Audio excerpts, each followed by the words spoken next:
Hi guys, it's Bunny and welcome to today's video. There is nothing better than hearing a really awesome burn. You know when wrestlers are trash talking to each other and you're like, this is weak, this doesn't work for me. But then when it really hits and they know exactly what they're talking about, ooh, it feels so satisfying. Especially if you hate the wrestler that is getting burned. That's why today I'm reacting to a video called 10 Sickest Burns in WWE. Let's see if we can see any of those that I mentioned in the video. This video is by WrestleMania. If you're interested in checking out the original one, go and check it out. If you're interested in my reaction, stick around.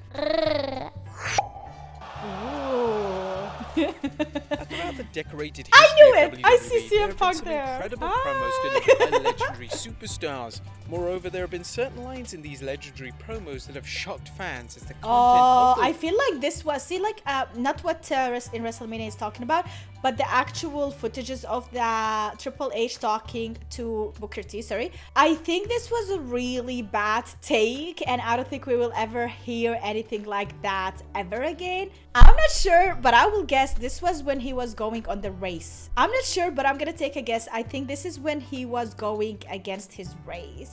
Because it said somebody like you doesn't get to be world champion. Bro, too far. promos was rather controversial. Some of the biggest burns ever delivered during a WWE promo are more often than not when the superstar gets personal with their rival, mentioning the superstar's personal life and sometimes breaking I hate that. I entirely. hate that. The fam and stuff. Yeah. Y'all look just like your The mug wife, shots. the kids. How was it getting arrested? Oh shit. Additionally, it can sometimes be the fans who deliver the biggest burns to superstars. True. Over the years, there have been some incredibly creative and downright rude chants which have left certain superstars stunned. Goldberg But hated which his times chant. were they?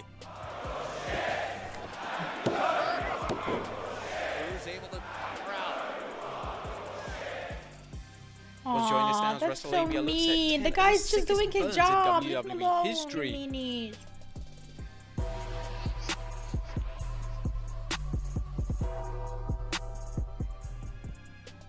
Sorry. Be sure to subscribe and hit that notification bell for daily wrestling videos and follow us on Facebook for exclusive lists. Who watches Facebook? That's no big deal. For years, Kurt kind of forgot about him too. Number 10, please retire. The please retire chants, which were No way directed for at the Big Big Show Show. from 2015 onwards, was certainly one of the biggest burns of the modern era in WWE. The chants began when the Big Show entered into a feud with Roman Reigns, and fans had no desire to see Big Show feud with Reigns, and as a result, they hijacked everything Big Show did with chants of please retire. That's so mean. But also, like, you need to listen to the chants. Although they were harsh, If that was like the case, I'm sure they didn't go exactly on Big Show, but the whole situation of him going against Roman Reigns, it's not what the audience wants. It's not that the audience want to see. Change the story as soon as possible. And I feel like Triple H is doing a great job at that by changing the story or getting with the hype what the audience wants. Like, he's literally listening to us and he is giving the fans what they want. was an accurate reflection of what fans thought about the WWE's lackluster booking at the time. The Big Show would discuss what he thought about the infamous chants in a 2015 interview with The Mirror. I think I'm doing my job as a heel. I think a lot of it too is just a way for the audience to have fun. I mean, let's face it, I don't have people coming up to me in the street telling me to please retire.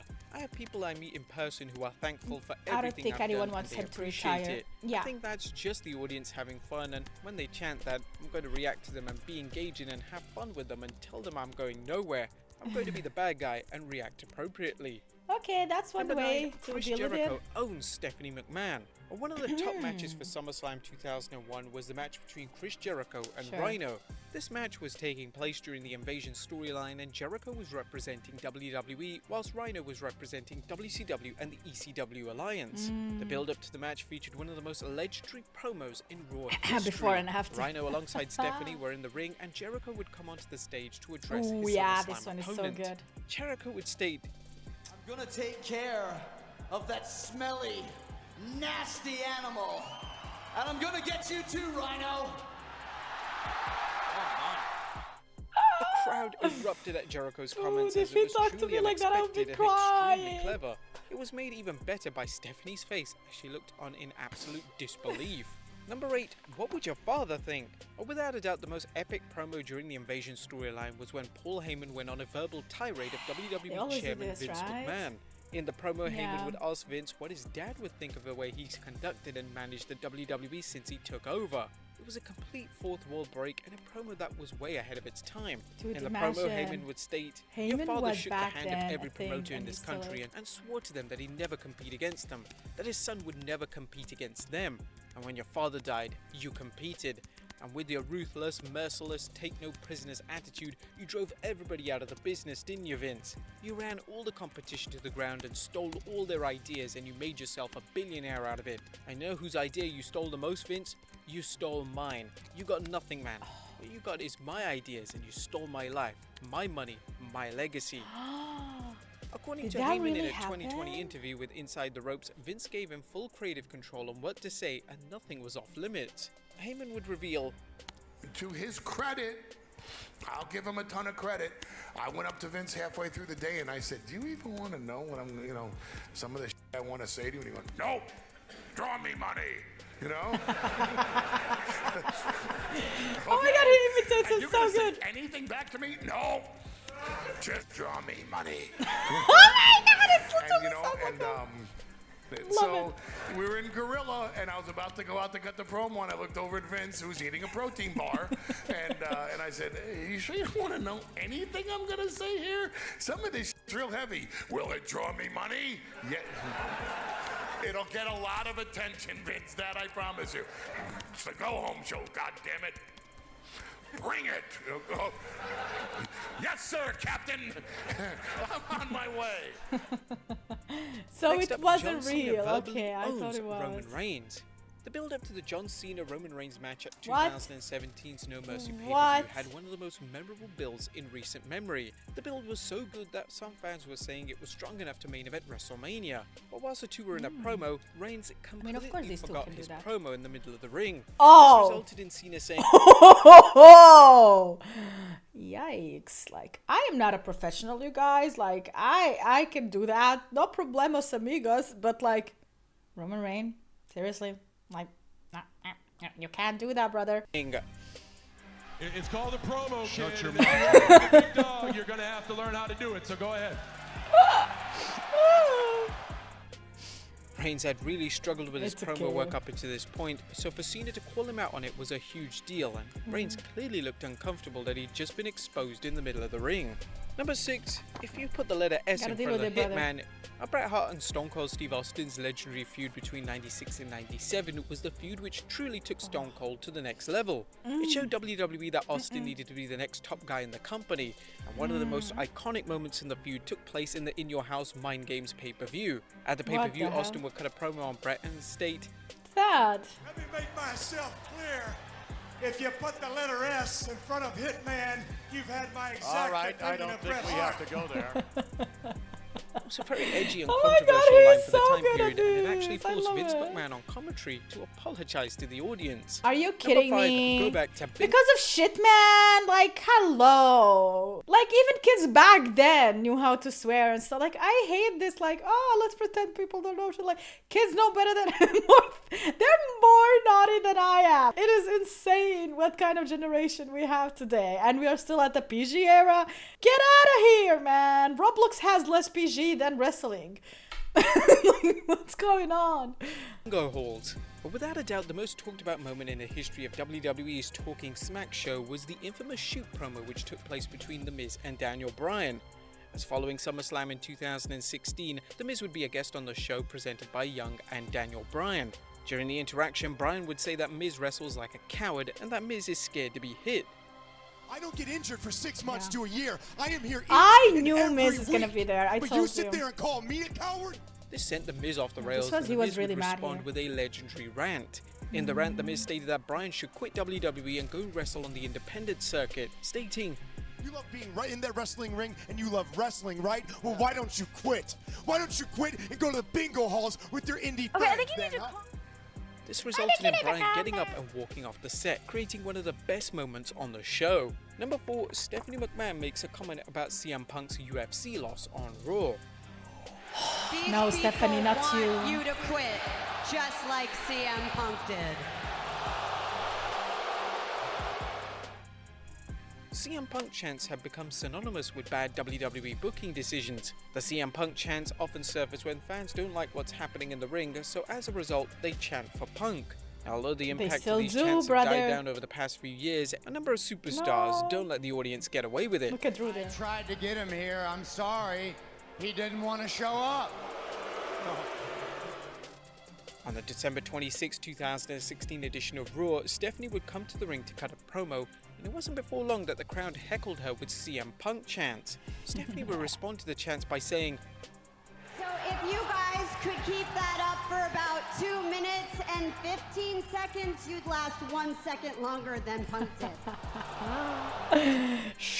This was a direct burn towards Punk, who lost his UFC debut in just over 2 minutes a few months prior. The best thing, the burn brother. worked so well that it actually made the crowd stop chanting for Punk, and in turn they managed to focus on the promo that Stephanie was delivering. Nice, Number 3, girl, John let's Cena go. calls out The Rock for having his promo on his wrist. A John Cena vs. The Rock at WrestleMania 28 was one of the biggest matches in WWE history. The two icons squaring off really didn't require a special build, as the match built itself, but WWE decided to go all out with the build to the match. Some of the promo work from both men was top tier, and there were a number of comments made by the two superstars which actually reportedly upset each other.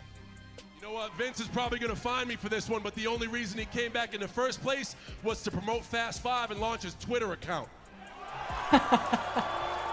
You mean extra, The most notable was on the 27th February 2012 edition of Raw. Cena would confront The Rock in the ring, and he would inform The Rock that he didn't need words like respect and loyalty to trend worldwide. Just like I don't need my notes for my promo on my wrist. Oh, brother. Yep. Nice tattoo. The Rock notably had his entire promo written out on his wrist a few weeks prior, and it was shocking to see Cena call out The Rock for this. Like, that is such a weird thing for The Rock, because he's an actor, you guys, and he has been in spotlight for the longest time ever. Like, keep in mind, promos don't really take that long. Like, I think max 5 minutes, and that's a pretty long promo. At least that's my opinion.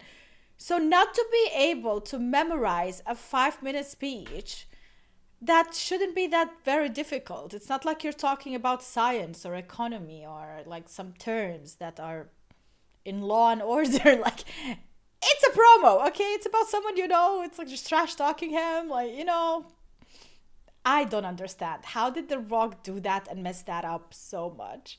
See that The Rock was seething from Cena's comments, and it was highly likely that this line wasn't in the original script. Oh yeah. Number 2, Samoa Joe destroys Jeff so. Hardy. Samoa Joe attained a reputation during his time in the WWE for being one of the best promo guys in the entire company.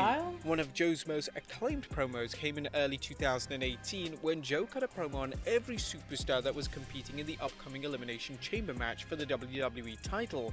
In the promo, Joe would look towards Jeff Hardy and declare, "Jeff, I already put you out. I don't even know what you're doing out here right now." Hey, do me a favor. Why don't you act like this is an AA meeting and you shut your mouth while I'm sharing with the group? It's so easy to go against him. You just mentioned This the burn AA actually meeting. made Orton put his hands on his head due to how severe it was. It was truly epic. And number 1, Paul Heyman's epic one-night stand promo. ECW's One Night Stand pay-per-view in 2005 featured one of the sickest promos in wrestling history as Paul Heyman was unleashed in an unscripted manner. Heyman would set his sights on the selected WWE roster Heyman members one, which were okay. positioned in the balcony. Oh, it's Edge. Heyman would begin with Edge telling everyone to hide their wives, referencing Edge Oh and my Lee's God, affair yeah, the which cheating. surfaced just a few months prior. Heyman then That was turned his a few attention to months prior? JBL and delivered one of the most memorable lines ever delivered in a wrestling promo. Heyman declared, "The only reason you were WWE champion for a year is because Triple H didn't want to work Tuesday." I remember this one. it was truly a moment to behold, and nobody in attendance could actually believe what Heyman had just said. You could even tell that JBL wasn't even ready for that, as he had zero comeback. But there you have it, guys. 10 Oh of my the god, I sickest burns. honestly thought that they're gonna mention the CM Punk pipe bomb, that infamous one, because he did mention a Triple H and yeah, like and Vince McMahon and stuff like that going against the boss. Also with Austin, like 316 and stuff like. I don't know, I think there is plenty more. When Triple H said to Steph, even a 747 looks small landing into that Grand Canyon. This is his wife, by the way. Like, you can see what type of business they are in. Oh, the Jericho one on Stephanie was so brilliant. Like, it's one of the best because of her reaction as well, like her squeaky voice. AJ Lee's talent isn't sexually transmitted.